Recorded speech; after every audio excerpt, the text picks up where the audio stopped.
ਹਾਲਾਂਕਿ ਜਿਹੜੀ ਪਹਿਲੀ ਸੂਚੀ ਐਲਾਨੀ ਗਈ ਹੈ ਗਗਨ ਅਕਾਲੀ ਦਲ ਦੀ 64 ਉਮੀਦਵਾਰਾਂ ਦੀ, ਉਹ 'ਚ ਪ੍ਰਕਾਸ਼ ਸਿੰਘ ਬਾਦਲ ਹੋਣਾ ਦਾ ਨਾਂ ਹੀ ਹੈ ਨਹੀਂ। ਮੈਂ ਉਸ ਦਿਨ ਡਰ ਵੀ ਗਿਆ ਸੀ ਵੀ ਕਿਤੇ ਪ੍ਰਕਾਸ਼ ਸਿੰਘ ਬਾਦਲ ਹੋਣਾ ਦੀ ਟਿਕਟ ਹੀ ਨਾ ਕੱਟ ਦੇਣ। ਆਮ ਆਦਮੀ ਪਾਰਟੀ ਦੇ ਵਲੰਟੀਅਰ ਬਗੈਰ ਪਾਰਟੀ ਦੇ ਝੰਡੇ ਦੇ, ਬਗੈਰ ਪਾਰਟੀ ਦੇ ਚਿੰਨ੍ਹ ਦੇ ਉਹਨਾਂ ਸਾਰੇ ਧਰਨਿਆਂ ਦੇ ਵਿੱਚ ਸ਼ਮੂਲੀਅਤ ਕਰਨਗੇ ਔਰ ਭਾਰਤ ਬੰਦ ਨੂੰ ਸਫਲ ਬਣਾਉਣਗੇ। ਦੇਖੋ, ਬੀਜੇਪੀ ਕੈਪਟਨ ਅਮਰਿੰਦਰ ਸਿੰਘ ਨੂੰ ਹਮੇਸ਼ਾ ਨਿੰਦਦੀ ਰਹੀ।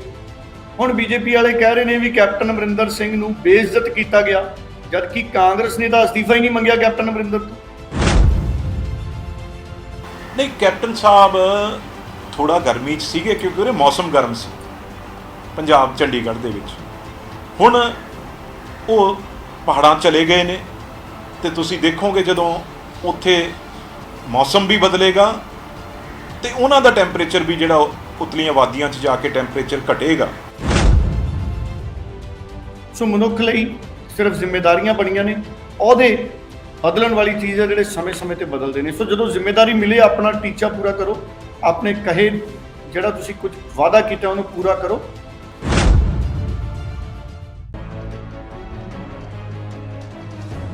ਸਤਿ ਸ਼੍ਰੀ ਅਕਾਲ, ਸਵਾਗਤ ਹੈ ਸਾਰੇ ਹੀ ਦਰਸ਼ਕਾਂ ਦਾ। ਲਾਈਵ ਕੱਪੜ ਛਾਣ ਦਾ ਖਾਸ ਪ੍ਰੋਗਰਾਮ ਵੇਖ ਰਹੇ ਹੋ ਤੁਸੀਂ ਤੇ ਮੈਂ ਹਾਂ ਤੁਹਾਡੇ ਨਾਲ ਗਗਨਦੀਪ ਸਿੰਘ ਲੈ ਕੇ ਹਾਜ਼ਰ ਹਾਂ। ਖਾਸ ਪ੍ਰੋਗਰਾਮ ਜਿਸ ਦੇ ਵਿੱਚ ਚਰਚਾ ਪੰਜਾਬ ਦੇ ਸਮਾਜਿਕ ਅਤੇ ਵੱਖ-ਵੱਖ ਮਸਲਿਆਂ ਦੇ ਉੱਤੇ ਕਰਦੇ ਹਾਂ। ਅੱਜ ਦੇ ਪ੍ਰੋਗਰਾਮ ਦੇ ਵਿੱਚ ਵੀ ਚਰਚਾ ਪੰਜਾਬ ਦੇ ਮੰਤਰੀ ਮੰਡਲ ਦੀ ਸਹੁੰ ਚੁੱਕ ਸਮਾਗਮ ਦੇ ਉੱਤੋਂ ਸ਼ੁਰੂ ਕਰਾਂਗੇ। ਸਹੁੰ ਚੁੱਕ ਸਮਾਗਮ ਦੇ ਵਿੱਚ ਕਿਹੋ ਕੁਝ ਰਹਿਣ ਵਾਲਾ ਹੈ, ਕਿਹੜੇ-ਕਿਹੜੇ ਮੰਤਰੀ ਸਹੁੰ ਚੁੱਕ ਸਕਦੇ ਨੇ। ਸੋ ਉਧਰ ਦੂਜੇ ਪਾਸੇ ਚਰਚਾ ਸੁਖਬੀਰ ਸਿੰਘ ਬਾਦਲ ਤੇ ਵੀ ਕਰਾਂਗੇ। ਬਠਿੰਡੇ ਦੇ ਵਿੱਚ ਸੁਖਬੀਰ ਸਿੰਘ ਬਾਦਲ ਗੁਲਾਬੀ ਸੁੰਡੀ ਨਾਲ ਪ੍ਰਭਾਵਿਤ ਇਲਾਕੇ ਦੇ ਵਿੱਚ ਪਹੁੰਚੇ ਸੀ।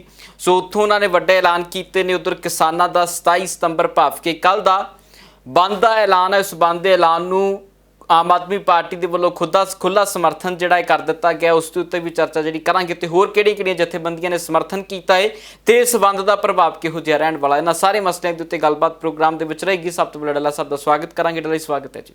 ਬਹੁਤ-ਬਹੁਤ ਧੰਨਵਾਦ ਗਗਨ ਜੀ, ਤੁਹਾਡਾ ਵੀ ਔਰ ਦੁਨੀਆ ਭਰ ਦੇ ਪੰਜਾਬੀਆਂ ਦਾ ਹੀ ਬਹੁਤ-ਬਹੁਤ ਧੰਨਵਾਦ। ਡੱਲਾ ਸਾਹਿਬ, ਸਭ ਤੋਂ ਪਹਿਲਾਂ ਤਾਂ ਮੰਤਰੀ ਮੰਡਲ ਦੇ ਵੱਲ ਵਧਾਂਗੇ। ਆਖਿਰਕਾਰ ਇੰਨੇ ਦਿਨਾਂ ਦੀਆਂ ਦਿਨ ਰਾਤ ਦੀਆਂ ਮੀਟਿੰਗਾਂ ਤੋਂ ਬਾਅਦ ਮੰਤਰੀ ਮੰਡਲ ਦੀ ਲਿਸਟ ਬਣ ਕੇ ਪੰਜਾਬ ਦੇ ਰਾਜਪਾਲ ਦੇ ਕੋਲ ਪਹੁੰਚੀ ਹੈ ਤੇ ਸਹੁੰ ਚੁੱਕ ਸਮਾਗਮ ਦਾ ਅੱਜ 4:30 ਵਜੇ ਦਾ ਸਮਾਂ ਮਿਲਿਆ ਹੈ। ਕੀ ਲੱਗਦਾ ਅੱਜ ਸ਼ਾਮ ਤੱਕ ਹੁੰਦਿਆਂ ਕੋਈ ਫੇਰ ਬਦਲ ਤਾਂ ਨਹੀਂ ਹੋ ਸਕਦਾ? ਗਗਨ ਜੀ, ਅੱਜ ਜਿਹੜਾ ਸਹੁੰ ਚੁੱਕ ਸਮਾਗਮ ਹੈ ਉਹਦੀ ਬਹੁਤ ਖਾਸ ਮਹੱਤਤਾ ਹੈ। ਅੱਜ ਦਾ ਜਿਹੜਾ ਸਹੁੰ ਚੁੱਕ ਸਮਾਗਮ ਹੈ ਸਿਰਫ ਮੰਤਰੀਆਂ ਨੇ ਸਹੁੰ ਨਹੀਂ ਚੁੱਕਣੀ, ਬਲਕਿ ਇੱਕ ਬਹੁਤ ਵੱਡੀ ਚੁਣੌਤੀ ਦੇ ਨਾਲ ਨਿਬੜਨ ਦਾ ਮਿਸ਼ਨ ਹੈ ਅੱਜ ਦਾ ਸਹੁੰ ਚੁੱਕ ਸਮਾਗਮ। 3 ਮੰਤਰੀ ਪਹਿਲਾਂ ਸਹੁੰ ਚੱਕ ਚੁੱਕੇ ਨੇ ਸਮੇਤ ਮੁੱਖ ਮੰਤਰੀ, ਔਰ 15 ਮੰਤਰੀ ਅੱਜ ਸਹੁੰ ਚੱਕ ਸਕਦੇ ਨੇ। ਔਰ ਇਹਨਾਂ 18 ਮੰਤਰੀਆਂ ਦੇ ਅੱਗੇ 18 ਸੂਤਰੀ ਏਜੰਡਾ ਹੈ।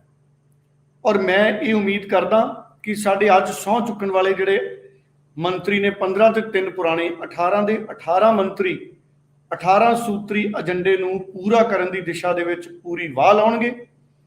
ਔਰ ਪਹਿਲ ਦੇ ਆਧਾਰ ਤੇ ਜਿਹੜੇ 4-5 ਪ੍ਰਮੁੱਖ ਬਿੰਦੂ ਨੇ, ਜਿਹੜੀਆਂ ਪ੍ਰਾਇੋਰਟੀਜ਼ ਨੇ, ਜਿਹੜੀ ਪਹਿਲ ਹੈ 5 ਸੂਤਰੀ, ਉਹਦੇ ਤੇ ਸਭ ਤੋਂ ਪਹਿਲਾਂ ਕੰਮ ਕਰਨਗੇ।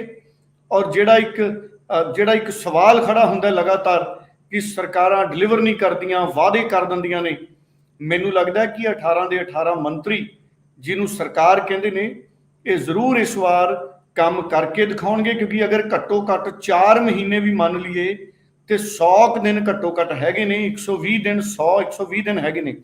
ਔਰ ਇਹ ਹੁਣ ਨਿਰਭਰ ਕਰਦਾ ਇਹਨਾਂ ਦੀ ਸਾਰਿਆਂ ਦੀ ਇੱਛਾ ਸ਼ਕਤੀ ਤੇ, ਕਿੰਨੀ ਇਹਨਾਂ ਦੇ ਵਿੱਚ ਦ੍ਰਿੜ ਨਿਸ਼ਚੇ ਹੈ ਕਿ ਅਸੀਂ ਹਰ ਹਾਲਤ 'ਚ ਸੂਬੇ ਦੇ ਲਈ ਕੀਤੇ ਗਏ ਪੁਰਾਣੀ ਸਰਕਾਰ ਦੇ ਵਾਅਦੇ ਪੂਰੇ ਕਰਨੇ।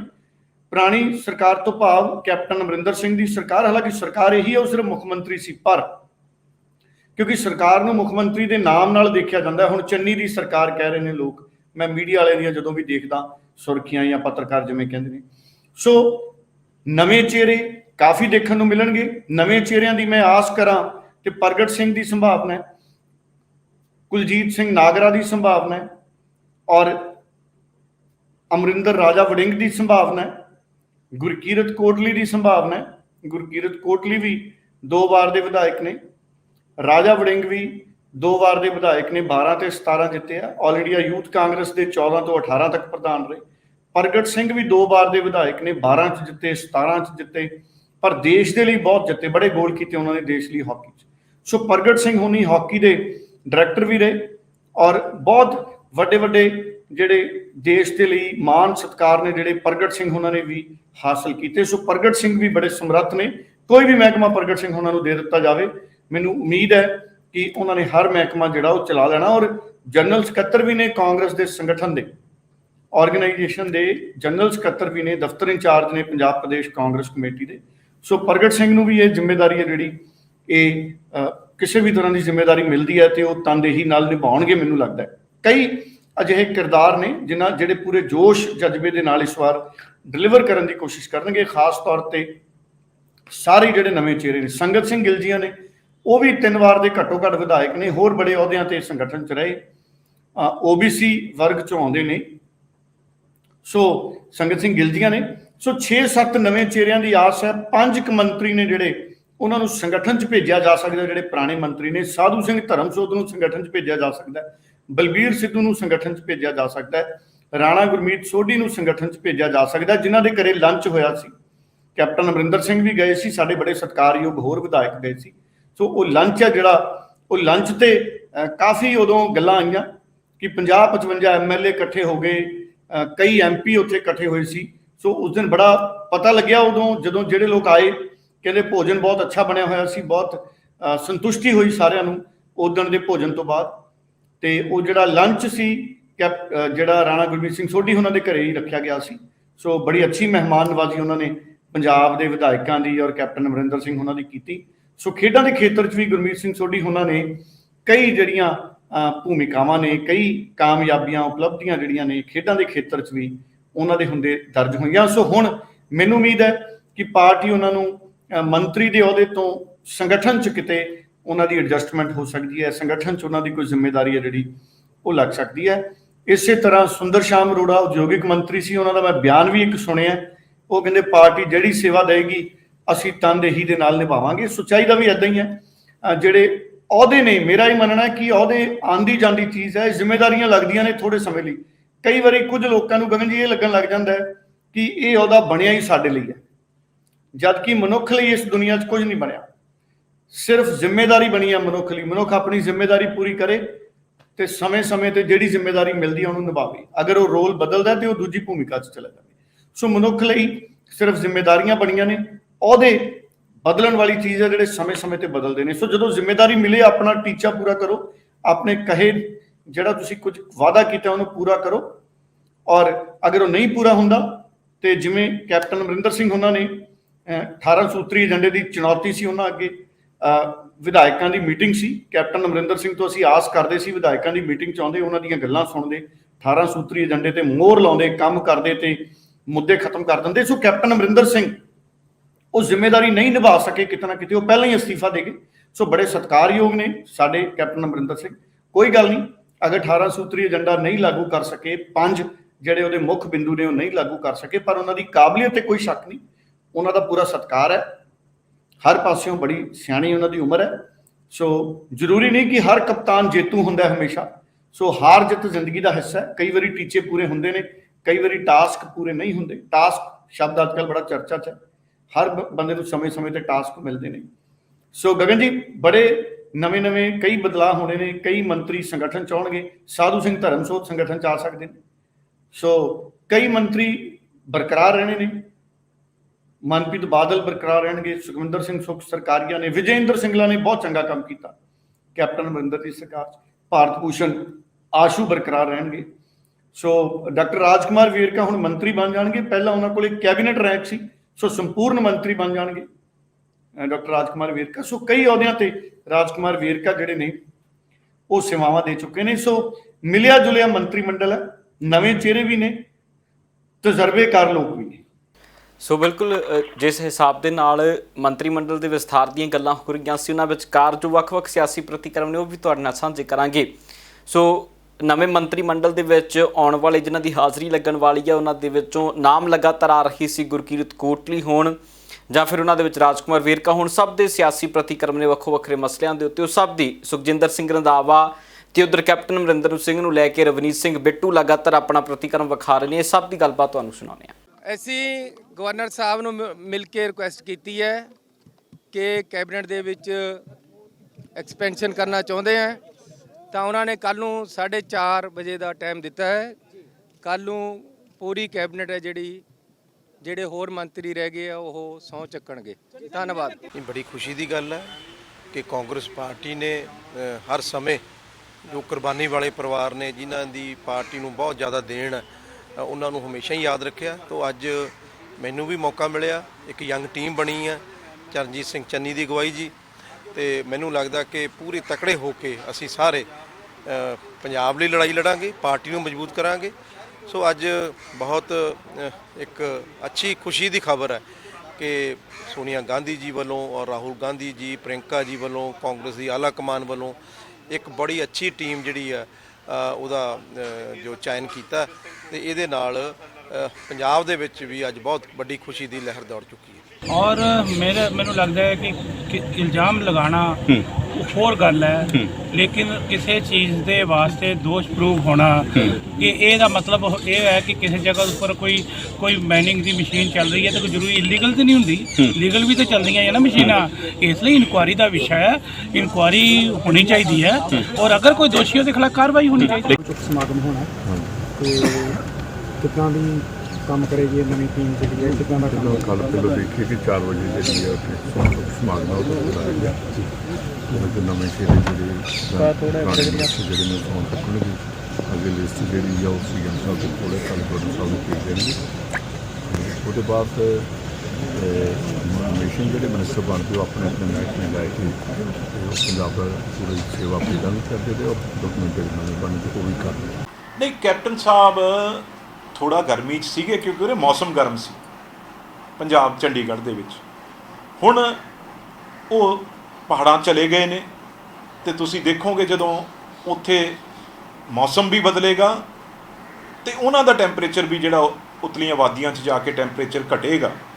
ਜਿਹੜਾ ਗੁੱਸਾ ਏ ਉਹ ਠੰਡੀ ਜਗ੍ਹਾ ਜਾ ਕੇ ਕੁਦਰਤੀ ਗੱਲ ਆ ਗੁੱਸਾ ਘਟਦਾ ਏ ਤੇ ਖੁਸ਼ਹਾਲੀ ਆਉਂਦੀ ਆ। ਤੇ ਚੰਗੀਆਂ ਹਰੀਆਂ ਵਾਦੀਆਂ 'ਚ ਜਦੋਂ ਬਹਿ ਕੇ ਉਹ ਸਾਹ ਲੈਣਗੇ ਤਾਂ ਤੁਸੀਂ ਆਪ ਦੇਖੋਗੇ ਵੀ ਆਉਣ ਵਾਲੇ ਦਿਨਾਂ ਦੇ ਵਿੱਚ ਜਿਹੜਾ ਏ ਉਹਦੇ ਵਿੱਚ ਬੜੀ ਤਬਦੀਲੀ ਆ ਜਿਹੜੀ ਉਹ ਦੇਖਣ ਨੂੰ ਮਿਲੇਗੀ। ਹਾਂ, ਔਨ ਦਾ ਸੀਰੀਅਸ ਨੋਟ ਅਸੀਂ ਜਾ ਕੇ ਮਹਾਰਾਣੀ ਪ੍ਰਨੀਤ ਕੌਰ ਜੀ ਜਿਹੜੇ ਸਾਡੇ ਸਤਿਕਾਰਯੋਗ ਤੇ ਚੰਨੀ ਜੀ ਮੁੱਖ ਮੰਤਰੀ ਤੇ ਸਾਰੀ ਕੈਬਨਿਟ ਤੇ ਅਸੀਂ MP ਜਾ ਕੇ ਹਜੇ ਮੈਂ ਇੰਨੀ ਗੱਲ ਹੀ ਕਰੂੰਗਾ ਉਹਨਾਂ ਕੋਲ ਜਾ ਕੇ ਵੀ ਕਾਂਗਰਸ ਪਾਰਟੀ ਨੇ 40 ਸਾਲ ਤੁਹਾਨੂੰ ਹਰ ਅਹੁਦਾ MP MLA 3 ਵਾਰ ਪ੍ਰਧਾਨ 9.5 ਸਾਲ ਮੁੱਖ ਮੰਤਰੀ ਡਿਪਟੀ ਲੀਡਰ ਮਿਨਿਸਟਰ ਕੋਈ ਵੀ ਐਸਾ ਅਹੁਦਾ ਨਹੀਂ ਜਿਹੜਾ ਨਹੀਂ ਰਿਹਾ।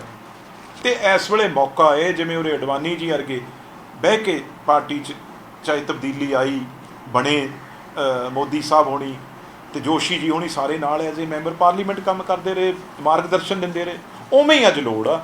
ਸੋ ਡੱਲਾ ਸਾਹਿਬ, ਇੱਕ ਪਾਸੇ ਜਿੱਥੇ ਸਿਆਸੀ ਖਿੱਚੋਤਾਣ ਚੱਲ ਰਹੀ ਹੈ, ਸਭ ਦੇ ਵਿਚਕਾਰ ਕੱਲ ਪਹਿਲੀ ਵਾਰ ਕਾਫੀ ਲੰਬੇ ਸਮੇਂ ਤੋਂ ਬਾਅਦ ਪੰਜਾਬ ਦੇ ਸਾਬਕਾ ਮੁੱਖ ਮੰਤਰੀ ਪ੍ਰਕਾਸ਼ ਸਿੰਘ ਬਾਦਲ ਇੱਕ ਹਰਿਆਣੇ ਦੀ ਸਟੇਜ ਦੇ ਉੱਤੇ ਨਜ਼ਰ ਆਏ ਨੇ। ਉੱਥੇ ਉਹਨਾਂ ਜਿਹੜਾ ਸਿੱਧੇ ਤੌਰ ਤੇ ਉੱਤੇ ਮੀਟਿੰਗਾਂ ਦਿੱਲੀ ਦੇ ਵਿੱਚ ਚੱਲ ਰਹੀਆਂ ਸੀ ਉਹਨਾਂ ਨੂੰ ਲੈ ਕੇ ਸੰਬੋਧਨ ਕੀਤਾ। ਕਹਿੰਦੇ ਕਿ ਪੰਜਾਬ 'ਚ ਹੋਣੇ ਚਾਹੀਦੇ ਸੀ ਫੈਸਲੇ ਜਿਹੜੇ ਦਿੱਲੀ ਜਾ ਕੇ ਹੋ ਰਹੇ ਨੇ ਤੇ ਹੋਰ ਕਈ ਮਸਲਿਆਂ ਤੇ ਉਹਨਾਂ ਨੇ ਪੰਜਾਬ ਦੀ ਸਰਕਾਰ ਨੂੰ ਘੇਰਿਆ ਹੈ। ਇਹਨਾਂ ਦਿਨਾਂ ਦੇ ਵਿੱਚ ਪ੍ਰਕਾਸ਼ ਸਿੰਘ ਬਾਦਲ ਦਾ ਸਟੇਜ ਦੇ ਉੱਤੇ ਆਉਣਾ ਇਹ ਪੰਜਾਬ ਦੀ ਸਿਆਸਤ ਦੇ ਲਈ ਕਿਹੋ ਜਿਹੇ ਸੰਕੇਤ ਵੇਖ ਰਹੇ ਹੋ? ਦੇਖੋ, ਪਹਿਲਾਂ ਤਾਂ ਮੈਂ ਮਿਸ ਬੜਾ ਕੀਤਾ ਉਦੋਂ ਪ੍ਰਕਾਸ਼ ਸਿੰਘ ਬਾਦਲ ਉਹਨਾਂ ਨੂੰ। ਸਾਡੇ ਉਹ ਵੀ ਬਜ਼ੁਰਗਾਂ ਦੇ ਸਮਾਨ ਨੇ ਜਿਵੇਂ ਕੈਪਟਨ ਅਮਰਿੰਦਰ ਸਿੰਘ ਨੇ। ਪ੍ਰਕਾਸ਼ ਸਿੰਘ ਬਾਦਲ ਨੂੰ ਵੀ ਪੰਜਾਬ ਦੇ ਮੁੱਦਿਆਂ ਦਾ ਬੜਾ ਦਰਦ ਹੈ। ਤੇ ਪਿੱਛੇ ਜੇ ਸ਼੍ਰੀ ਗੁਰੂ ਤੇਗ ਬਹਾਦਰ ਸਾਹਿਬ ਜੀ ਦੀ ਯਾਦ ਦੇ ਵਿੱਚ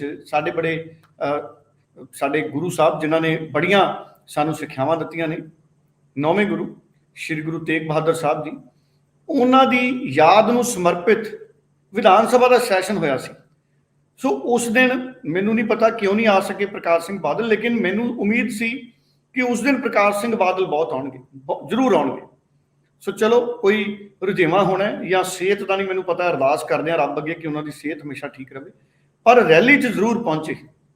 ਦੇਖੋ, ਓਮ ਪ੍ਰਕਾਸ਼ ਚੌਟਾਲਾ ਨੇ ਆਪਣੀ ਸਜ਼ਾ ਪੂਰੀ ਕਰਕੇ ਰਿਹਾ ਹੋ ਕੇ ਆਏ ਨੇ, ਮੈਂ ਸੁਣਿਆ।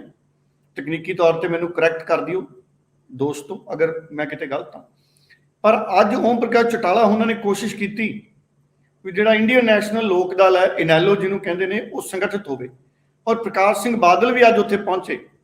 ਪਿਛਲੇ ਸਮਿਆਂ 'ਚ ਮੈਨੂੰ ਪਤਾ ਲੱਗਿਆ ਸੀ ਕਿ ਸ਼ਾਇਦ ਇਹਨਾਂ ਨੇ ਸਮਝੌਤਾ ਤੋੜ ਲਿਆ ਆਪਸ 'ਚ, ਪਰ ਉਹ ਪਤਾ ਨਹੀਂ ਕਿਸੇ ਟਾਈਮ ਕਿਹੜੇ ਟਾਈਮ ਜੁੜ ਗਿਆ ਪਤਾ ਨਹੀਂ ਸ਼ਾਇਦ ਟੁੱਟੇ ਸਮਝੌਤੇ 'ਚ ਹੀ ਚਲੇ ਗਏ, ਉਦੋਂ ਗਠਬੰਧਨ ਤੋੜ ਲਿਆ ਸੀ ਗਗਨ, ਮੈਨੂੰ ਹੁਣ ਇੰਨਾ ਯਾਦ ਨਹੀਂ, ਹੋ ਸਕਦਾ ਨਾ ਵੀ ਤੋੜਿਆ ਹੋਵੇ, ਮੈਂ ਮਾਫੀ ਚਾਹੁੰਦਾ, ਪਰ ਇਹ ਗੱਲ ਆਈ ਸੀ, ਇਹਨਾਂ ਦੇ ਗੱਠਜੋੜ ਦੇ ਟੁੱਟਣ ਦੀ, ਜੁੜਨ ਦੀ ਗੱਲ ਆਈ ਸੀ। ਮੈਨੂੰ ਲੱਗਦਾ 2017 ਤੋਂ ਪਹਿਲਾਂ, 2017 ਦੀਆਂ ਚੋਣਾਂ ਤੋਂ ਪਹਿਲਾਂ, ਜਦੋਂ ਸਤਲੁਜ ਯਮੁਨਾ ਲਿੰਕ ਨਹਿਰ ਦਾ ਮੁੱਦਾ ਬੜਾ ਗਰਮ ਸੀ, ਜਦੋਂ ਕੈਪਟਨ ਅਮਰਿੰਦਰ ਨੇ 40 ਵਿਧਾਇਕਾਂ ਸਮੇਤ ਅਸਤੀਫਾ ਦਿੱਤਾ ਸੀ, ਵਿਧਾਨ ਸਭਾ ਦਾ ਕਾਰਜਕਾਲ ਪੂਰਾ ਹੋਣ ਤੋਂ ਕੁਝ ਮਹੀਨਾ ਪਹਿਲਾਂ ਅਸਤੀਫਾ ਦਿੱਤਾ ਸੀ, ਸ਼ਾਇਦ ਉਦੋਂ ਗਠਬੰਧਨ ਤੋੜ ਲਿਆ ਸੀ ਨਾਲੋਂ ਨਾਲ, ਪਰ ਫਿਰ ਜੁੜ ਗਿਆ ਹੋਣਾ। ਗਠਬੰਧਨ ਕਦੀ ਵੀ ਕੱਚੇ ਨਹੀਂ ਹੁੰਦੇ, ਕਦੀ ਵੀ ਜੁੜ ਜਾਂਦੇ ਨੇ। ਹੁਣ ਅਕਾਲੀ ਬੀਜੇਪੀ ਦਾ 9 ਮਾਸ ਦਾ ਰਿਸ਼ਤਾ ਦੇਖੋ ਟੁੱਟ ਗਿਆ, ਪਰ ਇਹ ਫਿਰ ਜੁੜ ਸਕਦਾ ਵਕਤ ਦੇ ਮੁਤਾਬਕ। ਇਸ ਕਰਕੇ ਰਾਜਨੀਤੀ ਦੇ ਵਿੱਚ ਦੋਸਤੀ ਦੁਸ਼ਮਣੀ ਤੈਅ ਨਹੀਂ ਹੁੰਦੀ, ਪੱਕੀ ਨਹੀਂ ਹੁੰਦੀ, ਕਦੇ ਵੀ ਦੋਸਤ ਦੁਸ਼ਮਣ, ਪੋਲੀਟੀਕਲ ਦੁਸ਼ਮਣ ਦੋਸਤ ਬਣ ਜਾਂਦੇ ਨੇ। ਦੇਖੋ ਬੀਜੇਪੀ ਕੈਪਟਨ ਅਮਰਿੰਦਰ ਸਿੰਘ ਨੂੰ ਹਮੇਸ਼ਾ ਨਿੰਦਦੀ ਰਹੀ, ਹੁਣ ਬੀਜੇਪੀ ਵਾਲੇ ਕਹਿ ਰਹੇ ਨੇ ਵੀ ਕੈਪਟਨ ਅਮਰਿੰਦਰ ਸਿੰਘ ਨੂੰ ਬੇਇੱਜ਼ਤ ਕੀਤਾ ਗਿਆ, ਜਦਕਿ ਕਾਂਗਰਸ ਨੇ ਤਾਂ ਅਸਤੀਫਾ ਹੀ ਨਹੀਂ ਮੰਗਿਆ ਕੈਪਟਨ ਅਮਰਿੰਦਰ ਤੋਂ। ਕੈਪਟਨ ਅਮਰਿੰਦਰ ਸਿੰਘ ਸਾਹਿਬ ਟਾਸਕ ਪੂਰਾ ਕਰਨ ਤੋਂ ਪਹਿਲਾਂ ਹੀ ਅਸਤੀਫਾ ਦੇ ਗਏ। ਅਗਰ ਉਹ ਵਿਧਾਇਕਾਂ ਦੀ ਮੀਟਿੰਗ 'ਚ ਚਲੇ ਜਾਂਦੇ, ਕੈਪਟਨ ਅਮਰਿੰਦਰ ਸਾਹਿਬ ਸਾਡੇ ਬੜੇ ਸਤਿਕਾਰਯੋਗ ਨੇ, ਵਿਧਾਇਕਾਂ ਦੀ ਗੱਲ ਸੁਣਦੇ, ਉਹਨਾਂ ਦਾ ਦੁੱਖ ਦਰਦ ਦੂਰ ਕਰਦੇ, ਜ਼ਿੰਮੇਵਾਰੀ ਕੈਪਟਨ ਅਮਰਿੰਦਰ ਸਿੰਘ ਦੀ ਸੀ। ਜੇ ਵਿਧਾਇਕਾਂ ਨੂੰ ਕੋਈ ਦੁੱਖ ਦਰਦ ਹੈ ਤੇ ਉਹ ਮੁੱਖ ਮੰਤਰੀ ਨੂੰ ਹੀ ਦੱਸਣਗੇ, ਮੁੱਖ ਮੰਤਰੀ ਸਾਹਿਬ ਨੂੰ ਦੱਸਦੇ ਸੀ, ਉਹਨਾਂ ਨੇ ਨਹੀਂ ਸੁਣੀ, ਫਿਰ ਉਹ ਹਰੀਸ਼ ਰਾਵਤ ਜੀ ਕੋਲ ਚਲੇ ਗਏ। ਕਈ ਵਾਰੀ ਬਾਪੂ ਜੀ ਗੱਲ ਨਹੀਂ ਸੁਣਦੇ, ਜਵਾਕ ਦਾਦਾ ਜੀ ਕੋਲ ਚਲਾ ਜਾਂਦਾ, ਹੋਰ ਬਜ਼ੁਰਗਾਂ ਕੋਲ ਚਲਾ ਜਾਂਦਾ, ਵੱਡੇ ਜਿਹੜੇ ਅਵੇਲੇਬਲ ਹੁੰਦੇ ਨੇ ਪਰਿਵਾਰ। ਸੋ ਕੈਪਟਨ ਸਾਹਿਬ ਵਿਧਾਇਕ ਦਲ ਦੀ ਮੀਟਿੰਗ 'ਚ ਆਏ ਬਿਨਾਂ ਪਹਿਲਾਂ ਹੀ ਅਸਤੀਫਾ ਦੇ ਗਏ। ਸੋ ਇਹ ਹੁਣ ਪ੍ਰਕਾਸ਼ ਸਿੰਘ ਬਾਦਲ ਹੋਣੀ ਅੱਜ ਉੱਥੇ ਪਹੁੰਚੇ ਨੈਲੋ ਦੇ ਮੰਚ ਤੇ, ਬੜਾ ਚੰਗਾ ਲੱਗਿਆ ਦੇਖ ਕੇ ਕਿ ਪ੍ਰਕਾਸ਼ ਸਿੰਘ ਬਾਦਲ ਬਜ਼ੁਰਗ ਸਰਗਰਮ ਹੋ ਗਏ। ਅੱਜ ਦੀ ਸਰਗਰਮੀ ਦੇਖ ਕੇ ਪ੍ਰਕਾਸ਼ ਸਿੰਘ ਬਾਦਲ ਹੋਣਾ ਦੀ ਮੈਨੂੰ ਲੱਗਦਾ ਹੈ ਕਿ ਅਕਾਲੀ ਦਲ 2022 ਦੇ ਵਿੱਚ ਵੀ ਸੁਖਬੀਰ ਬਾਦਲ ਨੂੰ ਨਹੀਂ, ਪ੍ਰਕਾਸ਼ ਸਿੰਘ ਬਾਦਲ ਹੋਣਾ ਨੂੰ ਹੀ ਮੁੱਖ ਮੰਤਰੀ ਦਾ ਚਿਹਰਾ ਬਣਾਓ। ਮੈਨੂੰ ਲੱਗਦਾ ਅਕਾਲੀ ਦਲ ਦਾ ਪ੍ਰਧਾਨ ਮੀਟਿੰਗ ਕਰਕੇ ਫੈਸਲਾ ਕਰੂਗਾ ਗਗਨ ਕਿ ਪ੍ਰਕਾਸ਼ ਸਿੰਘ ਬਾਦਲ ਹੀ ਸਾਡੇ 2022 ਦੇ ਮੁੱਖ ਮੰਤਰੀ ਦੇ ਚਿਹਰੇ ਹੋਣਗੇ, ਕਿਉਂਕਿ ਸੁਖਬੀਰ ਹੋਣੀ ਕਈ ਵਾਰੀ ਪੁੱਛਦੇ ਨੇ ਕਾਂਗਰਸ ਨੂੰ ਵੀ ਕਾਂਗਰਸ ਦੱਸੇ ਵੀ ਤੁਹਾਡਾ ਮੁੱਖ ਮੰਤਰੀ ਦਾ ਚਿਹਰਾ ਕੌਣ ਹੋਊ। ਮੈਨੂੰ ਲੱਗਦਾ ਅਕਾਲੀ ਦਲ ਦਾ ਚਿਹਰਾ ਪ੍ਰਕਾਸ਼ ਸਿੰਘ ਬਾਦਲ ਹੀ ਹੋਣਗੇ। ਹਾਲਾਂਕਿ ਜਿਹੜੀ ਪਹਿਲੀ ਸੂਚੀ ਐਲਾਨੀ ਗਈ ਹੈ ਗਗਨ ਅਕਾਲੀ ਦਲ ਦੀ 64 ਉਮੀਦਵਾਰਾਂ ਦੀ, ਉਹ 'ਚ ਪ੍ਰਕਾਸ਼ ਸਿੰਘ ਬਾਦਲ ਹੋਣਾ ਦਾ ਨਾਂ ਹੀ ਹੈ ਨਹੀਂ। ਮੈਂ ਉਸ ਦਿਨ ਡਰ ਵੀ ਗਿਆ ਸੀ ਵੀ ਕਿਤੇ ਪ੍ਰਕਾਸ਼ ਸਿੰਘ ਬਾਦਲ ਹੋਣਾ ਦੀ ਟਿਕਟ ਹੀ ਨਾ ਕੱਟ ਦੇਣ। ਉਹ ਤਾਂ ਜੇਤੂ ਉਮੀਦਵਾਰ ਹੈ ਪ੍ਰਕਾਸ਼ ਸਿੰਘ ਬਾਦਲ, ਲੰਬੀ ਤੋਂ ਕਈ ਵਾਰੀ ਐਮਐਲਏ ਬਣ ਗਏ, ਮੈਨੂੰ ਲੱਗਦਾ 8-9 ਵਾਰੀ ਤਾਂ ਉਹ ਕੁੱਲ ਐਮਐਲਏ ਬਣ ਗਏ। ਇੱਕ ਵਾਰੀ ਉਹ ਕਿਲਾ ਰਾਏਪੁਰ ਤੋਂ ਵੀ ਬਣੇ ਸੀ, ਲੁਧਿਆਣੇ ਲਾਗੇ, ਜਿੱਥੇ ਬਾਅਦ 'ਚ ਜੱਸੀ ਖੰਗੂੜਾ ਐਮਐਲਏ ਬਣ ਗਿਆ ਸੀ। ਮੁੜ ਕੇ ਉਹ ਹਲਕਾ ਖਤਮ ਹੋ ਗਿਆ ਤੇ ਉਹ ਹਲਕਾ ਗਿੱਲ ਦੇ ਵਿੱਚ ਮਿਲ ਗਿਆ, ਥੋੜਾ ਬਹੁਤਾ ਹੋਰ ਹਲਕਿਆਂ 'ਚ ਮਿਲ ਗਿਆ। ਸੋ ਪ੍ਰਕਾਸ਼ ਸਿੰਘ ਬਾਦਲ ਨੇ ਵੀ ਚੰਗਾ ਭਾਸ਼ਣ ਕੀਤਾ, ਓਮ ਪ੍ਰਕਾਸ਼ ਚੌਟਾਲਾ ਨੇ ਵੀ ਚੰਗਾ ਭਾਸ਼ਣ ਕੀਤਾ। ਦੋਵਾਂ ਨੇ ਦੇਸ਼ ਦੇ ਵਿੱਚ ਗੈਰ ਕਾਂਗਰਸੀ, ਗੈਰ ਭਾਜਪਾ ਤਾਕਤਾਂ ਨੂੰ ਇੱਕ ਤਰੀਕੇ ਨਾਲ ਇਕੱਠੇ ਹੋਣ ਦਾ ਸੁਨੇਹਾ ਦਿੱਤਾ ਔਰ ਇੱਕ ਦੂਸਰੇ ਦੀ ਦੋਸਤੀ ਤੇ ਰਿਸ਼ਤੇ ਦੀ ਅਹਿਮੀਅਤ ਵੀ ਉਹਨਾਂ ਨੇ ਦਰਸਾਈ। ਸੋ ਜਿਹੜੀ ਇਹ ਰੈਲੀ ਹੈ ਇਹ ਕਾਫੀ ਸਿਆਸੀ ਮਤਲਬ ਦਿਖਾ ਕੇ ਗਈ ਹੈ ਸਾਨੂੰ, ਅਸੀਂ ਆਪਣੇ ਆਪਣੇ ਹਿਸਾਬ ਨਾਲ ਸਮਝ ਸਕਦੇ ਹਾਂ। ਮੈਨੂੰ ਤਾਂ ਇਹ ਲੱਗਦਾ ਹੈ ਕਿ ਅਕਾਲੀ ਦਲ ਦੇ ਪ੍ਰਧਾਨ ਨੂੰ ਵੀ ਪ੍ਰਕਾਸ਼ ਸਿੰਘ ਬਾਦਲ ਨੂੰ ਆਪਣੀਆਂ ਰੈਲੀਆਂ 'ਚ ਬੁਲਾਉਣਾ ਚਾਹੀਦਾ। ਅਗਰ ਓਮ ਪ੍ਰਕਾਸ਼ ਚੌਟਾਲਾ ਜੀ ਦੀ ਰੈਲੀ 'ਚ ਪ੍ਰਕਾਸ਼ ਸਿੰਘ ਬਾਦਲ ਜੀ ਜਾ ਸਕਦੇ ਆ ਤੇ ਮੈਨੂੰ ਲੱਗਦਾ ਆਉਂਦੇ ਦਿਨਾਂ 'ਚ ਪੰਜਾਬ 'ਚ ਵੀ ਉਹ ਸਰਗਰਮ ਹੋਣਗੇ, ਕੋਈ ਨਾ ਕੋਈ ਉਹਨਾਂ ਲਈ ਖਾਸ ਇੰਤਜ਼ਾਮ ਕੀਤਾ ਜਾਊਗਾ। ਇੱਕ ਵਾਰੀ ਪ੍ਰਕਾਸ਼ ਸਿੰਘ ਬਾਦਲ ਉਹਨਾਂ ਦਾ ਜਿਹੜਾ ਹੈਗਾ ਉਹਨਾਂ ਦੇ ਪਲਸਤਰ ਲੱਗਿਆ ਸੀ ਲੱਤ ਤੇ ਉਦੋਂ ਇੱਕ ਬੱਸ 'ਚ ਚੋਣ ਪ੍ਰਚਾਰ ਕੀਤਾ ਸੀ ਪ੍ਰਕਾਸ਼ ਸਿੰਘ ਬਾਦਲ ਉਹਨਾਂ ਨੇ। ਸੋ ਉਹ ਮੋਟਰ ਲੱਗੀ ਹੋਈ ਸੀ ਕੁਰਸੀ ਨੂੰ, ਤੇ ਉਹ ਜਦੋਂ ਵੀ ਕਿਸੇ ਹਲਕੇ 'ਚ ਜਾਂਦੇ ਸੀ ਉਹ ਕੁਰਸੀ ਛੱਤ 'ਚੋਂ ਬਾਹਰ ਆ ਜਾਂਦੀ ਸੀ ਤੇ ਪ੍ਰਕਾਸ਼ ਸਿੰਘ ਬਾਦਲ ਫਿਰ ਜਨਤਾ ਨੂੰ ਸੰਬੋਧਨ ਕਰਕੇ ਫਿਰ ਉਹ ਕੁਰਸੀ ਬੱਸ 'ਚ ਚਲੀ ਜਾਂਦੀ ਸੀ। ਤੇ ਇਸ ਵਾਰ ਵੀ ਮੈਨੂੰ ਲੱਗਦਾ ਕੋਈ ਨਾ ਕੋਈ ਇੰਤਜ਼ਾਮ ਅਕਾਲੀ ਦਲ ਬਣਾਊਗਾ ਕਿ ਕਿਵੇਂ ਅਸੀਂ ਪ੍ਰਕਾਸ਼ ਸਿੰਘ ਬਾਦਲ ਉਹਨਾਂ ਨੂੰ ਚੋਣ ਪ੍ਰਚਾਰ 'ਚ ਲੈ ਕੇ ਜਾਈਏ। ਅਗਰ ਉਹ ਮੁੱਖ ਮੰਤਰੀ ਦਾ ਚਿਹਰਾ ਬਣਦੇ ਨੇ ਤਾਂ ਵੀ, ਨਹੀਂ ਤਾਂ ਉਹ ਸਰਪ੍ਰਸਤ ਤਾਂ ਹੈਗੇ ਹੀ ਨੇ, ਅਕਾਲੀ ਦਲ ਦੇ ਸਰਪ੍ਰਸਤ ਤਾਂ ਹੈਗੇ ਹੀ ਨੇ, ਜਿਵੇਂ ਪੰਜਾਬ ਵਾਲੀ ਕਾਂਗਰਸ 'ਚ ਬਹੁਤ ਵੱਡੇ ਸਿਆਣੇ ਕੈਪਟਨ ਅਮਰਿੰਦਰ ਸਿੰਘ ਨੇ। ਸੋ ਬਾਕੀ ਵੇਖਦੇ ਹਾਂ ਗਗਨ ਜੀ ਕੀ ਬਣਦਾ। ਬਿਲਕੁਲ। ਸੋ ਜਾਂਦੇ ਪ੍ਰਕਾਸ਼ ਸਿੰਘ ਬਾਦਲ ਹੋਣਾ ਦੀ ਗੱਲਬਾਤ ਜਿਹੜੀ ਇਸ ਮਸਲੇ ਸੁਣਾਉਣੇ ਤੇ ਅਗਲੇ ਮਸਲੇ ਦੇ ਵੱਲ ਵਧਦੇ ਹਾਂ। 2-3 बातें जरूर कहूँगा। एक तो देखो मेरा 70 साल का सियासी, इससे भी ज्यादा तजर्बा है। उम्र तो मेरी 93-94 साल की है। इसमें यही है, एक तो ये है अपने अपने सूबों में रीजनल पार्टी जो है, जो सूबे की पार्टी है, उसकी सरकार बनाए। जो लोग आपकी तकलीफें जानते नहीं, दिल्ली में बैठे हैं, कभी गांव देखा नहीं, कभी गरीब किसान की मजदूर की तकलीफ नहीं देखी। वो आपकी तकलीफ का क्या हल कर सकते?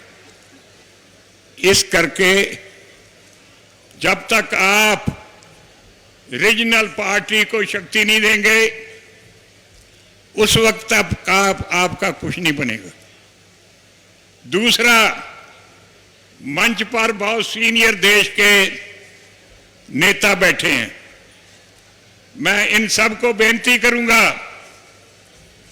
कि रीजनल पार्टी सारे देश की इकट्ठी करे। चौटाला साहब, चौधरी वीरेंद्र सिंह जी ये काम कर सकते हैं, त्यागी साहब भी कर सकते हैं। जब तक आप इकट्ठे नहीं होंगे, आपका कुछ नहीं बनेगा। इकट्ठे होने से ही आप अपनी ख्वाहिशात पूरी कर सकते हैं। ਸੋਢਲਾ ਸਾਹਿਬ, ਅੱਗੇ ਜੇਕਰ ਵਧੀਏ ਤਾਂ ਜਿਸ ਹਿਸਾਬ ਦੇ ਨਾਲ ਸੁਖਵੀਰ ਸਿੰਘ ਬਾਦਲ ਵੀ ਅਟੈਕਿੰਗ ਵੇਵ ਦੇ ਵਿੱਚ ਨਜ਼ਰ ਆ ਰਹੇ ਨੇ, ਸੁਖਵੀਰ ਸਿੰਘ ਬਾਦਲ ਦੇ ਵੱਲੋਂ ਬਠਿੰਡੇ ਦੇ ਖੇਤਾਂ ਦਾ ਦੌਰਾ ਕੀਤਾ ਗਿਆ। ਹਾਲਾਂਕਿ ਖਬਰਾਂ ਇਹ ਵੀ ਸਾਹਮਣੇ ਆਈਆਂ ਕਿ ਸੁਖਵੀਰ ਸਿੰਘ ਬਾਦਲ ਦਾ ਉੱਥੇ ਕਿਸਾਨਾਂ ਦੇ ਵੱਲੋਂ ਇਲਾਕੇ 'ਚ ਵਿਰੋਧ ਵੀ ਹੋਇਆ, ਪਰ ਜਿੱਥੇ ਗੁਲਾਬੀ ਸੁੰਡੀ ਦੇ ਨਾਲ ਕਪਾਹ ਦੀ ਫਸਲ ਦਾ 90% ਖਰਾਬ ਹੋਇਆ, ਉਹਨਾਂ ਖੇਤਾਂ ਜਾ ਕੇ ਉਹਨਾਂ ਨੇ ਐਲਾਨ ਕੀਤਾ ਹੈ ਕਿ ਜੇਕਰ ਕਿਸਾਨਾਂ ਦੀ ਗੋਦਾਵਰੀ ਹੋ ਕੇ ਇਹਨਾਂ ਨੂੰ ਮੁਆਵਜ਼ਾ ਨਾ ਮਿਲਿਆ ਤਾਂ 3 ਅਕਤੂਬਰ ਨੂੰ ਇੱਕ ਵੱਡਾ ਪ੍ਰਦਰਸ਼ਨ ਬਠਿੰਡੇ ਦੇ ਵਿੱਚ ਅਕਾਲੀ ਦਲ ਕਰੇਗਾ। ਦੇਖੋ, ਅਕਾਲੀ ਦਲ ਨੇ ਫੈਸਲਾ ਕੀਤਾ ਕਿ ਅਗਰ ਮੁਆਵਜ਼ਾ ਨਾ ਮਿਲਿਆ ਤਾਂ 3 ਅਕਤੂਬਰ ਨੂੰ ਪ੍ਰੋਟੈਸਟ ਕਰਨਗੇ। ਮੈਨੂੰ ਲੱਗਦਾ ਹੈ ਕਿ ਪੰਜਾਬ ਦੀ ਸਰਕਾਰ ਨੂੰ ਇਸ ਪਾਸੇ ਧਿਆਨ ਦੇਣਾ ਚਾਹੀਦਾ ਹੈ। ਅਗਰ ਸਾਡੇ ਕਿਸਾਨਾਂ ਦਾ ਚਿੱਟਾ ਸੋਨਾ ਕਪਾਹ ਦੀ ਫਸਲ ਅਗਰ ਉਹਨੂੰ ਸੁੰਡੀ ਲੱਗੀ ਹੈ ਤੇ ਉਹ ਸੁੰਡੀ ਲੱਭਣੀ ਚਾਹੀਦੀ ਹੈ, ਉਸ ਸੁੰਡੀ ਦਾ ਇਲਾਜ ਹੋਣਾ ਚਾਹੀਦਾ, ਉਹਨੂੰ ਖਤਮ ਕੀਤੇ ਜਾਣ ਦੇ ਉਪਰਾਲੇ ਹੋਣੇ ਚਾਹੀਦੇ ਨੇ। ਔਰ ਜ਼ਰੂਰ ਸਰਕਾਰ ਨੂੰ ਔਰ ਨਵੇਂ ਬਣਨ ਵਾਲੇ ਖੇਤੀਬਾੜੀ ਮੰਤਰੀ ਨੂੰ ਇਸ ਪਾਸੇ ਬਹੁਤ ਧਿਆਨ ਦੀ ਜ਼ਰੂਰਤ ਹੈ। ਅੱਜ ਹੀ ਖੇਤੀਬਾੜੀ ਮੰਤਰੀ ਚੁਣੇ ਜਾਣੇ ਨੇ, ਸੋ ਅਸੀਂ ਵੀ ਚਾਹਾਂਗੇ ਕਿ ਅਸੀਂ ਖਬਰਾਂ ਦੇ ਵਿੱਚ ਵੀ ਇਸ ਮੁੱਦੇ ਨੂੰ ਹਾਈਲਾਈਟ ਕਰੀਏ ਤਾਂ ਕਿ ਸਰਕਾਰ ਤੱਕ ਇਹ ਗੱਲ ਪਹੁੰਚੇ ਤੇ ਸਰਕਾਰ ਜ਼ਰੂਰ ਇਸ ਪਾਸੇ ਗੰਭੀਰ ਹੋਵੇ। ਸੋ ਸੁਖਵੀਰ ਸਿੰਘ ਬਾਦਲ ਹੁਣਾਂ ਦੀ ਗੱਲਬਾਤ ਵੀ ਤੁਹਾਨੂੰ ਸੁਣਾ ਦਿੰਦੇ ਹਾਂ ਕਿ ਕੁਝ ਐਲਾਨ ਦੇ ਵਿੱਚ ਸੁਖਵੀਰ ਸਿੰਘ ਬਾਦਲ ਨੇ ਕਿਹਾ। ਪੰਜਾਬ ਦੇ ਮੁੱਖ ਮੰਤਰੀ ਨੂੰ ਸਾਰਾ ਕੰਮ ਛੱਡ ਕੇ ਪੰਜਾਬ ਦੀ ਜਿਹੜੇ ਨਰਮਾ ਜਿਨ੍ਹਾਂ ਨੇ ਕਿਸਾਨ ਤਕਰੀਬਨ 7 ਲੱਖ ਏਕੜ ਜ਼ਮੀਨ ਤੇ ਨਰਮਾ ਬੀਜਿਆ ਗਿਆ, ਉਹ ਸਾਰਾ ਖਤਮ ਹੋ ਗਿਆ। ਸਾਰਾ ਕੰਮ ਛੱਡ ਕੇ ਇੱਥੇ ਭੇਜਣ ਟੀਮ ਤੇ ਕੰਪਨਸੇਸ਼ਨ ਗਦੌਰੀ ਕਰਕੇ ਕੰਪਨਸੇਸ਼ਨ ਦੇਣ। ਸ਼੍ਰੋਮਣੀ ਅਕਾਲੀ ਦਲ ਇੱਕ ਬਹੁਤ ਵੱਡਾ 3 ਤਰੀਕ ਨੂੰ ਕਿਸਾਨਾਂ ਦੀ ਹੱਕ ਵਿੱਚ ਬਠਿੰਡੇ ਵਿੱਚ ਨਰਮਾ ਦੀ ਕੰਪਨਸੇਸ਼ਨ ਵਾਸਤੇ ਤੇ ਜਿਹੜੇ ਜਿੱਥੋਂ ਨਕਲੀ ਬੀ ਆਇਆ ਉਹਨਾਂ ਤੇ ਐਕਸ਼ਨ ਲੈਣ ਵਾਸਤੇ, ਭਾਵੇਂ ਅਫਸਰ ਆ, ਭਾਵੇਂ ਪੋਲੀਟੀਸ਼ੀਅਨ ਹੈ, ਭਾਵੇਂ ਕੋਈ ਵੀ ਹੈ, ਉਹਨਾਂ ਦੇ ਖਿਲਾਫ ਇੱਕ ਬਹੁਤ ਵੱਡਾ ਪ੍ਰੋਟੈਸਟ ਅਸੀਂ ਬਠਿੰਡੇ ਕਰਨ ਲੱਗੇ ਹਾਂ। ਸੋ ਮੈਂ ਬੇਨਤੀ ਕਰਦਾ ਆ ਪ੍ਰੋਟੈਸਟ ਬੇਨਤੀ ਕਰਦਾ ਮੁੱਖ ਮੰਤਰੀ ਨੂੰ ਕਿ ਆ ਇਮੀਡੀਏਟਲੀ ਕਰਨ, ਨਹੀਂ ਤਾਂ ਪ੍ਰੋਟੈਸਟ ਹੋਰ ਵਧਣਗੇ। ਪਹਿਲਾ ਪ੍ਰੋਟੈਸਟ ਸਾਡਾ 3 ਤਰੀਕ ਨੂੰ ਇੱਥੇ ਪੰਜਾਬ ਦੇ ਇਸ ਨਰਮਾ ਜਿਹੜੇ ਕਿਸਾਨਾਂ ਦੇ ਹੱਕ ਵਿੱਚ ਉਹਨਾਂ ਨੂੰ ਕੰਪਨਸੇਸ਼ਨ ਦੇਣ ਵਾਸਤੇ, ਗਰਦੌਰੀ ਕਰਾਉਣ ਵਾਸਤੇ, ਤੇ ਜਿਨ੍ਹਾਂ ਨੇ ਦੋਸ਼ੀ ਹੈ, ਜਿਨ੍ਹਾਂ ਕਰਕੇ ਐਡਾ ਵੱਡਾ ਨੁਕਸਾਨ ਹੋਇਆ, ਉਹਨਾਂ ਨੂੰ ਅੰਦਰ ਕਰਨ ਵਾਸਤੇ ਅਸੀਂ ਪ੍ਰੋਟੈਸਟ ਕਰ ਰਹੇ ਹਾਂ। ਸੋਢਲਾ ਸਾਹਿਬ, ਤੋਂ ਦੂਜੇ ਪਾਸੇ 27 ਸਤੰਬਰ ਭਾਵ ਕਿ ਕੱਲ੍ਹ ਨੂੰ ਕਿਸਾਨਾਂ ਨੇ ਭਾਰਤ ਬੰਦ ਕਰਨਾ ਹੈ ਤੇ ਭਾਰਤ ਬੰਦ ਦੀ ਜੋ ਕਾਲ ਦਿੱਤੀ ਹੋਈ ਹੈ, ਸਾਰੀਆਂ ਸਿਆਸੀ ਅਤੇ ਸਮਾਜਿਕ ਜਿਹੜੀਆਂ ਜਥੇਬੰਦੀਆਂ ਨੇ ਉਹਨਾਂ ਦੇ ਵੱਲੋਂ ਇਸ ਐਲਾਨ ਦਾ ਸਮਰਥਨ ਕੀਤਾ ਜਾ ਰਿਹਾ ਹੈ। Aam Aadmi party press conference ਕਰਦਿਆਂ ਸਮਰਥਨ ਕਰ ਗਈ। ਕੀ ਲੱਗਦਾ ਹੈ 27 ਤਰੀਕ ਦੇ ਬੰਦ ਦਾ ਕਿੰਨਾ ਕੁ ਪ੍ਰਭਾਵ ਰਹੇਗਾ, ਕਿਉਂਕਿ ਤੜਕਸਾਰ ਇਸ ਬੰਦ ਨੂੰ ਪ੍ਰਭਾਵ 'ਚ ਲਿਆਂਦਾ ਜਾਣਾ ਹੈ ਤੇ ਤਕਰੀਬਨ ਪੂਰਾ ਦਿਨ ਜਿਹੜਾ ਬੰਦ ਚੱਲਦਾ ਰਹਿਣਾ। ਦੇਖੋ, 27 ਤਰੀਕ ਨੂੰ ਬੜਾ ਅਹਿਮ ਦਿਨ ਹੈ। ਭਾਰਤ ਬੰਦ ਨੂੰ ਹਰ ਪਾਸਿਓਂ ਨੈਤਿਕਤਾ ਦੇ ਆਧਾਰ ਤੇ ਵੀ ਔਰ ਰਾਜਨੀਤਿਕ ਪਾਰਟੀਆਂ ਵੱਲੋਂ ਵੀ, ਸਮਾਜਿਕ ਪੱਖੋਂ ਵੀ ਔਰ ਰਾਜਨੀਤਿਕ ਪੱਖੋਂ ਵੀ ਬੰਦ ਦਾ ਸਮਰਥਨ ਹੋਣਾ ਲਾਜ਼ਮੀ ਹੈ।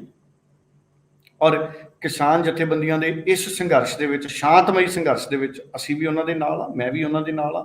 ਅਸੀਂ ਸਾਰੇ ਸ਼ੁਰੂ ਤੋਂ ਹੀ ਕਹਿ ਰਹੇ ਹਾਂ ਕਿ ਸਾਡੇ ਮਾਨਯੋਗ ਪ੍ਰਧਾਨ ਮੰਤਰੀ ਨਰਿੰਦਰ ਮੋਦੀ ਸਾਹਿਬ ਨੂੰ, ਭਾਰਤ ਸਰਕਾਰ ਨੂੰ ਕਿਸਾਨਾਂ ਦੀ ਮੰਗ ਵੱਲ ਬਹੁਤ ਗੌਰ ਨਾਲ ਧਿਆਨ ਦੇਣ ਦੀ ਲੋੜ ਹੈ। ਬਹੁਤ ਗੰਭੀਰਤਾ ਦੇ ਨਾਲ ਪ੍ਰਧਾਨ ਮੰਤਰੀ ਸਾਹਿਬ ਕਿਸਾਨਾਂ ਦੀ ਗੱਲ ਸੁਣਨ, ਕਿਸਾਨਾਂ ਦੇ ਨਾਲ ਉਹ ਨਿੱਜੀ ਤੌਰ ਤੇ ਮਿਲਣ, ਔਰ ਜਿਸ ਦਿਨ ਮੋਦੀ ਸਾਹਿਬ ਕਿਸਾਨਾਂ ਨੂੰ ਨਿੱਜੀ ਤੌਰ ਤੇ ਮਿਲ ਪਏ, ਇਹ ਮਸਲਾ ਹੱਲ ਹੋ ਜਾਣਾ ਹੈ। ਕਿਸਾਨਾਂ ਦੇ ਵਿੱਚ ਔਰ ਮੋਦੀ ਸਾਹਿਬ ਦੇ ਵਿੱਚ ਫਾਸਲਾ ਨਹੀਂ ਰਹਿਣਾ ਚਾਹੀਦਾ। ਕਿਸਾਨ ਜਥੇਬੰਦੀਆਂ ਨੂੰ ਸ਼ਾਂਤਮਈ ਅੰਦੋਲਨ ਦੇ ਨਾਲ ਜਿਵੇਂ ਪਹਿਲਾਂ ਵੀ ਉਹਨਾਂ ਨੇ ਚਿੱਠੀ ਲਿਖੀ ਸੀ ਇੱਕ ਵਾਰੀ ਪ੍ਰਧਾਨ ਮੰਤਰੀ ਸਾਹਿਬ ਨੂੰ, ਸੋ ਪ੍ਰਧਾਨ ਮੰਤਰੀ ਸਾਹਿਬ ਨੂੰ ਯਾਦ ਦਿਵਾਉਂਦੇ ਰਹਿਣਾ ਚਾਹੀਦਾ ਹੈ ਕਿ ਅਸੀਂ ਲਗਾਤਾਰ ਤੁਹਾਨੂੰ ਮਿਲਣਾ ਚਾਹੁੰਦੇ ਹਾਂ ਔਰ ਆਸ ਕਰਾਂਗੇ ਕਿ 27 ਤਰੀਕ ਦਾ ਕੱਲ੍ਹ ਦਾ ਜਿਹੜਾ ਬੰਦ ਹੈ, ਭਾਰਤ ਬੰਦ ਹੈ, ਉਹ ਸ਼ਾਂਤੀਪੂਰਵਕ ਲੰਘੂਗਾ। ਕਿਸਾਨ ਜਥੇਬੰਦੀਆਂ ਨੇ ਸਾਰੇ ਪਾਸੇ ਅਪੀਲਾਂ ਕੀਤੀਆਂ ਨੇ ਕਿ ਕਿਸੇ ਤਰ੍ਹਾਂ ਦੀ ਵੀ ਕੋਈ ਵੀ ਗੈਰ ਸਮਾਜਿਕ ਗਤੀਵਿਧੀ ਨਾ ਹੋਵੇ, ਸਾਡੇ ਵਿੱਚ ਕੋਈ ਗਲਤ ਬੰਦਾ ਨਾ ਵੜ ਜੇ।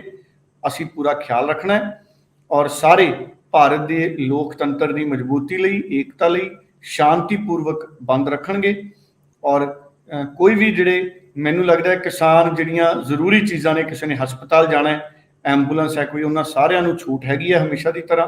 ਕਿਸਾਨ ਕਦੀ ਵੀ ਨਹੀਂ ਸਾਡੇ ਰੋਕਦੇ ਮਰੀਜ਼ਾਂ ਨੂੰ, ਹਸਪਤਾਲ ਕਿਸੇ ਨੇ ਅਗਰ ਜਾਣਾ ਹੈ। ਤੇ ਅਸੀਂ ਵੀ ਉਮੀਦ ਕਰਦੇ ਹਾਂ ਗਗਨ ਜੀ ਕਿ ਸ਼ਾਂਤੀਪੂਰਵਕ ਤਰੀਕੇ ਨਾਲ ਇਹ ਬੰਦ ਹੋਏਗਾ ਔਰ ਭਾਰਤ ਦੀ ਸਰਕਾਰ ਇਹ ਮਹਿਸੂਸ ਕਰੇਗੀ ਕਿ ਦੇਸ਼ ਦੇ ਕਿਸਾਨ ਅਗਰ ਇਹਨਾਂ ਖੇਤੀ ਕਾਨੂੰਨਾਂ ਤੋਂ ਨਾ ਖੁਸ਼ ਨੇ ਤੇ ਅਸੀਂ ਜ਼ਰੂਰ ਕਿਸਾਨਾਂ ਦੀ ਗੱਲ ਸੁਣ ਕੇ ਇੱਕ ਵਾਰੀ ਰੱਦ ਕਰੀਏ, ਫਿਰ ਆਪਾਂ ਮਿਲ ਜੁਲ ਕੇ ਨਵੇਂ ਸਿਰੇ ਤੋਂ ਕਾਨੂੰਨ ਬਣਾ ਲਈਏ ਔਰ ਨਵੇਂ ਸਿਰੇ ਤੋਂ ਜਿਹੜੇ ਕਾਨੂੰਨ ਬਣਾਉਣੇ ਨੇ ਮਿਲ ਜੁਲ ਕੇ ਕਿਸਾਨਾਂ ਦੀ, ਉਹਦੇ 'ਚ ਕਿਸਾਨਾਂ ਦਾ ਕਿਸੇ ਤਰ੍ਹਾਂ ਦਾ ਨੁਕਸਾਨ ਨਾ ਹੋਵੇ, ਕਿਸਾਨਾਂ ਦੀ ਰਾਏ ਨੂੰ ਸ਼ਾਮਲ ਕੀਤਾ ਜਾਵੇ, ਉਹਨਾਂ ਦੀ ਸਹਿਮਤੀ ਬਣਾਈ ਜਾਵੇ। ਬਿਲਕੁਲ। ਸੋ ਇਸ ਮਸਲੇ ਨੂੰ ਲੈ ਕੇ ਕਈ ਸਿਆਸੀ ਬਿਆਨ ਨੇ, ਉਹ ਸਾਰੇ ਬਿਆਨ ਤੁਹਾਡੇ ਨਾਲ ਸਾਂਝੇ ਕਰਦੇ ਹਾਂ। ਜਿੱਥੇ ਵੀ ਕਿਸਾਨ ਜਥੇਬੰਦੀਆਂ ਧਰਨਾ ਲਾਉਣਗੀਆਂ, ਜਿਹੜਾ ਵੀ ਪ੍ਰੋਟੈਸਟ ਕਰਨਗੀਆਂ, ਆਮ ਆਦਮੀ ਪਾਰਟੀ ਦੇ ਵਲੰਟੀਅਰ ਬਗੈਰ ਪਾਰਟੀ ਦੇ ਝੰਡੇ ਦੇ, ਬਗੈਰ ਪਾਰਟੀ ਦੇ ਚਿੰਨ੍ਹ ਦੇ, ਉਹਨਾਂ ਸਾਰੇ ਧਰਨਿਆਂ ਦੇ ਵਿੱਚ ਸ਼ਮੂਲੀਅਤ ਕਰਨਗੇ ਔਰ ਭਾਰਤ ਬੰਦ ਨੂੰ ਸਫਲ ਬਣਾਉਣਗੇ। ਆਮ ਆਦਮੀ ਪਾਰਟੀ ਇਸ ਭਾਰਤ ਬੰਦ ਦੇ ਸਮਰਥਨ ਦਾ ਬਿਲਕੁਲ ਪੁਰਜੋਰ ਜਿਹੜਾ ਹੈਗਾ ਸਮਰਥਨ ਕਰਦੇ ਆ। ਇਸ ਤੋਂ ਬਿਨਾਂ ਬੜਾ ਪਿਛਲੇ ਕਾਫੀ ਦਿਨਾਂ ਦੇ ਉੱਤੋਂ ਲਗਾਤਾਰ ਕਾਂਗਰਸ ਪਾਰਟੀ ਦੇ ਵਿੱਚ ਵੱਡੀਆਂ ਉਥਲ-ਪੁਥਲ ਦੇਖਣ ਨੂੰ ਮਿਲ ਰਹੀਆਂ ਨੇਗੀਆਂ। ਪੰਜਾਬ ਦੇ ਨਵੇਂ ਬਣੇ ਮੁੱਖ ਮੰਤਰੀ ਚਰਨਜੀਤ ਸਿੰਘ ਚੰਨੀ ਜੀ ਜਿਹੜੇ ਉਹ ਆਪਣੀਆਂ ਸਿਆਸੀ ਗਤੀਵਿਧੀਆਂ, ਆਪਣੀ ਸਰਕਾਰ ਦੀਆਂ ਸਰਗਰਮੀਆਂ ਲਗਾਤਾਰ ਕਰ ਰਹੇ ਨੇਗੇ। ਬੇਸ਼ੱਕ ਆਮ ਆਦਮੀ ਪਾਰਟੀ ਕਾਂਗਰਸ ਪਾਰਟੀ ਦੀ ਵਿਰੋਧੀ ਧਿਰਾ, ਕਾਂਗਰਸ ਪਾਰਟੀ ਦਾ ਬਿਲਕੁਲ ਅਸੀਂ ਧੁਰੋਂ ਵਿਰੋਧ ਦੇ ਵਿੱਚ ਹਾਂ, ਪਰ ਲੇਕਿਨ ਸਾਨੂੰ ਕੁਝ ਖਾਸ ਕਰਕੇ ਅਨੁਸੂਚਿਤ ਜਾਤੀਆਂ ਦੇ ਲੋਕਾਂ ਨੂੰ, ਸਮਾਜ ਨੂੰ ਜਿਹੜਾ ਹੈਗਾ ਕੁਝ ਆਸ ਬੱਝੀ ਸੀਗੀ ਕਿ ਚਰਨਜੀਤ ਸਿੰਘ ਚੰਨੀ ਜੀ ਗਰੀਬ ਸਮਾਜ ਦੇ ਵਿੱਚੋਂ, ਗਰੀਬ ਲੋਕਾਂ ਦੇ ਵਿੱਚੋਂ ਪੰਜਾਬ ਦੇ ਮੁੱਖ ਮੰਤਰੀ ਬਣੇ ਨੇਗੇ। ਜਦੋਂ ਦਾ ਦੇਸ਼ ਆਜ਼ਾਦ ਹੋਇਆਗਾ, ਜਦੋਂ ਦਾ ਪੰਜਾਬ ਸੂਬਾ ਹੋਂਦ ਵਿੱਚ ਆਇਆਗਾ, ਉਸ ਸਮੇਂ ਤੋਂ ਬਾਅਦ ਇੱਕ ਗਰੀਬ ਵਰਗ ਦੇ ਵਿੱਚੋਂ, ਅਨੁਸੂਚਿਤ ਜਾਤੀਆਂ ਦੇ ਵਿੱਚੋਂ ਇੱਕ ਵਿਅਕਤੀ ਜਿਹੜਾਗਾ ਉਹ ਪੰਜਾਬ ਦਾ ਮੁੱਖ ਮੰਤਰੀ ਬਣਿਆਗਾ। ਖੇਤੀ ਕਾਨੂੰਨਾਂ ਦੇ ਅੰਦੋਲਨ ਨੂੰ ਅੱਜ ਲਗਭਗ 1 ਸਾਲ ਹੋਣੇ ਜਾ ਰਿਹਾ ਹੈ। ਇਸ ਅੰਦੋਲਨ ਨੂੰ 700 ਕਿਸਾਨਾਂ ਨੇ ਆਪਣੀ ਸ਼ਹੀਦੀ ਦਿੱਤੀ ਹੈ। ਕੇਂਦਰ ਵਿੱਚ ਬੈਠੀ ਜ਼ਾਲਿਮ ਸਰਕਾਰ ਦੇ ਕੰਨਾਂ 'ਚ ਜੂੰ ਨਹੀਂ ਰਿੰਗ ਰਹੀ, ਇੱਕ ਖਾਮੋਸ਼ੀ ਹੈ। ਇੰਜ ਲੱਗ ਰਿਹਾ ਹੈ ਜਿਵੇਂ ਸੱਤਾ ਵਿੱਚ ਬੈਠੇ ਰਾਜੇ ਦਾ ਜ਼ਮੀਰ ਮਰ ਗਿਆ ਹੈ। ਕਿਸਾਨਾਂ ਨੇ 27 ਸਤੰਬਰ ਨੂੰ ਭਾਰਤ ਬੰਦ ਦਾ ਐਲਾਨ ਕੀਤਾ ਹੈ। ਆਮ ਆਦਮੀ ਪਾਰਟੀ ਅਤੇ ਅਰਵਿੰਦ ਕੇਜਰੀਵਾਲ ਜੀ ਇਸ ਬੰਦ ਦੇ ਹੱਕ 'ਚ ਖੜੇ ਹਨ। ਆਪਣੇ ਦੇਸ਼ ਦੀ ਆਨ ਬਾਨ ਅਤੇ ਸ਼ਾਨ ਇਹ ਕਿਸਾਨ, ਇਹਨਾਂ ਦਾ ਅਪਮਾਨ ਹਰਗਿਜ਼ ਬਰਦਾਸ਼ਤ ਨਹੀਂ ਕੀਤਾ ਜਾਵੇਗਾ। ਸਰਕਾਰ ਦਾ ਫਰਜ਼ ਬਣਦਾ ਹੈ ਇਨ ਕਿਸਾਨਾਂ ਨਾਲ ਗੱਲ ਕਰਕੇ ਤਿੰਨੋਂ ਕਾਲੇ ਕਾਨੂੰਨਾਂ ਨੂੰ ਵਾਪਸ ਲਵੇ।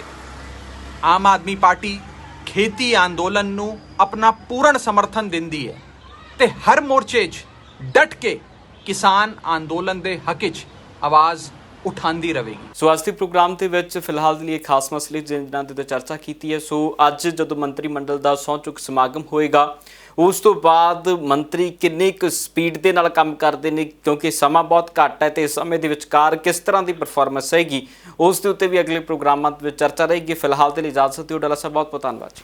ਬਹੁਤ ਬਹੁਤ ਧੰਨਵਾਦ ਜੀ।